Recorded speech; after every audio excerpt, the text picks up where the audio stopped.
ગુજરાત 18 લાઈવમાં આપનું સ્વાગત છે। વડોદરાની ન્યાય મંદિર કોર્ટમાં વર્ષો જૂનો પાર્કિંગ પ્રશ્ન ઉકેલાયો, બાર એસોસિએશનની નવી ટીમ લાવી પરિવર્તન। વડોદરા શહેર ન્યાય મંદિર કોર્ટ સંકુલન જ્યારથી બન્યું ત્યારથી જ પાર્કિંગનો પ્રશ્ન વકીલો અને અસીલો માટે માથાના દુખાવા સમાન બની ગયો હતો।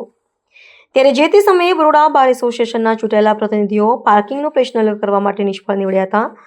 ત્યારે આ વર્ષે ચૂંટાઈને આવેલા પ્રમુખ પદના ઉમેદવાર હસમુખભાઈ ભટ્ટ અને તેમની સમગ્ર ટીમ એ જ પાર્કિંગનો પ્રશ્ન હલ કરીને બતાવ્યો હતો। એટલે ચોક્કસથી કહી શકાય કે પરિવર્તનની લહેર આ વખતે પરિવર્તન લાવ્યું છે। છેલ્લા ઘણા સમયથી જે ડિસ્ટ્રિક્ટ કોર્ટ ન્યાય મંદિર સંકુલમાં ટ્રાફિકનો પ્રશ્ન હતો એ અમારા નવા પ્રમુખ શ્રી હસમુખભાઈ ભટ્ટ જેવા ચૂંટાઈને આવ્યા એમનો પહેલો એજન્ડા એ હતો કે આપણે આ પાર્કિંગ વ્યવસ્થિત કરવું છે।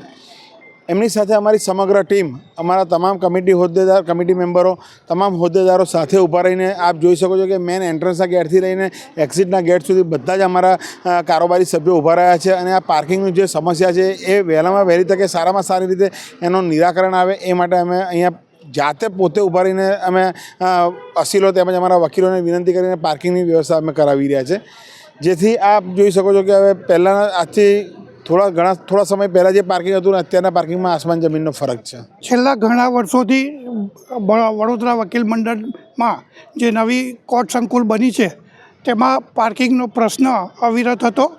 તે પ્રશ્ન હલ થતો એમ ન હતો। ફરી એક વખત અમારી આખી બોડી ફરી ચૂંટાઈને આવી છે અને 2025-26ની બોડીમાં સંયુક્તપણે પ્રમુખશ્રી, ઉપપ્રમુખશ્રી, મેં પોતે સેક્રેટરીશ્રી તથા અમારી આખા કમિટી મેમ્બર સાથે અમારા તમામ વકીલશ્રીઓએ અમને સાથ સહકાર આપ્યો છે। એટલે અવિરતપણે જે પ્રશ્ન હલ નહોતો થતો આજે ચોક્કસપણે તમે જોઈ શકો છો કે એકદમ સુંદર અને સરસ મજાનું પાર્કિંગ થઈ રહ્યું છે અને તમામ વકીલશ્રીઓને પણ અમે આભારી છે અને જે આવતા અસીલો છે તે પણ અમને માન અને સન્માન આપીને એ પણ એમની જે પાર્કિંગ છે તે જગ્યાએ પાર્કિંગ કરે છે। તેથી સરસ મજાનું પાર્કિંગ છે અને હવે આવવા જવામાં પણ કોઈ તકલીફ નથી થતી। તેથી સારું અને સરસ દેખાય છે, તે માટે બધાને ખૂબ ખૂબ આભાર।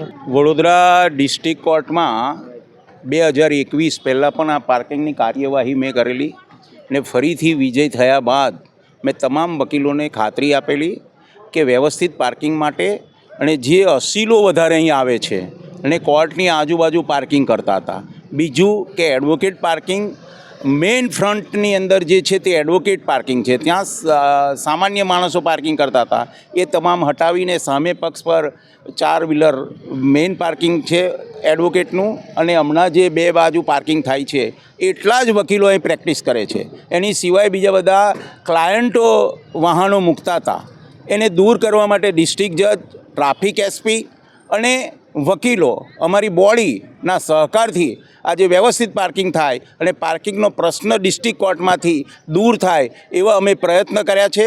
અને એની અંદર અમારા સિનિયર જુનિયર જે વકીલશ્રીઓ છે અમારા એક આદેશને એને માથે ચડાવી અમને સહકાર આપવા માટે આ પ્રમાણેની કાર્યવાહી એમણે કરી છે। માટે સિનિયર જુનિયર એડવોકેટોને અને તમામ પ્રજાજનોને અમે દિલથી આભાર માનીએ છીએ, હૃદયથી એમણે ફરીથી આવીને આવી રીતે મદદ કરે એવી અપીલ કરીએ છીએ અને પાર્કિંગનો પ્રશ્ન કોર્ટમાં હલ થાય કાયમ માટે એવી શુભેચ્છા।